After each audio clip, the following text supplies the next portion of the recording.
Edmund Burke, former British paymaster of the forces and philosophers, once said, "Those who don't know history are doomed to repeat it," showing just how important this subject really is. Hi, I'm Samikshak Jairath from Shri Ram School Moulsari in 10th grade, and this is my project called Why History. Throughout my years in school, I've noticed a negative attitude towards history, some claiming it's a burden on rote learning, some believing it's nothing more than a story with dates. With this project, I took on the journey towards tackling this issue, projecting the importance of this subject and its role in our lives.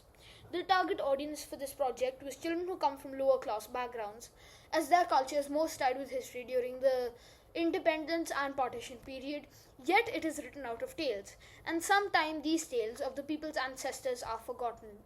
To begin making progress with the help of Tribes for Good, I partnered with NGOs such as Chaitanya Kul, Shakti Foundation, and Kailash Satyarthi Foundation in order to lead sessions where students were firstly educated on the crucial role of this subject and why it truly mattered.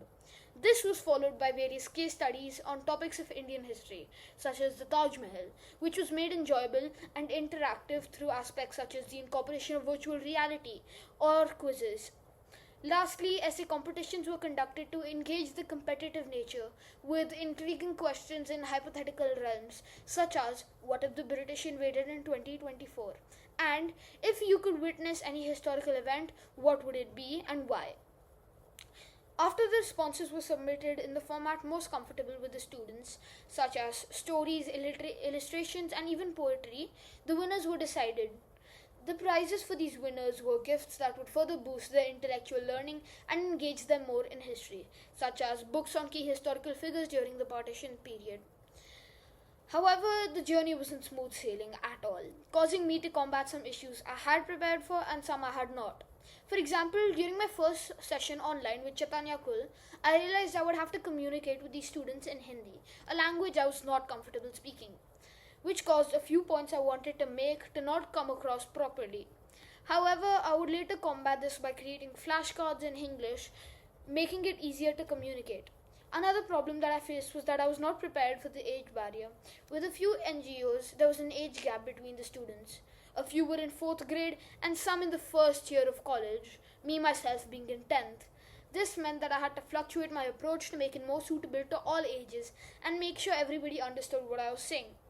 Also, the older students who were in college had a better working knowledge of history than me myself, which meant I had to prepare more beforehand.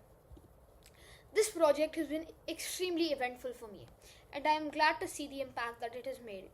As I went throughout the responses for the writing competition, it gave me hope for our future generations, knowing that our culture and tradition is in the right hands. A lot of students have great potential, and I am glad to have made an impact and even persuaded a few to pursue history. As for the further steps, I plan on taking these fieldwork sessions to a higher level, such as an institution like a government school, with regularly scheduled sessions. Also, in the near future, I plan on creating an archive on unwritten/hidden history in order to bring into light the truths behind what our ancestors did and allow us to see it holistically. This is Samikshak Jairath, and I'm passionate to further continue this project.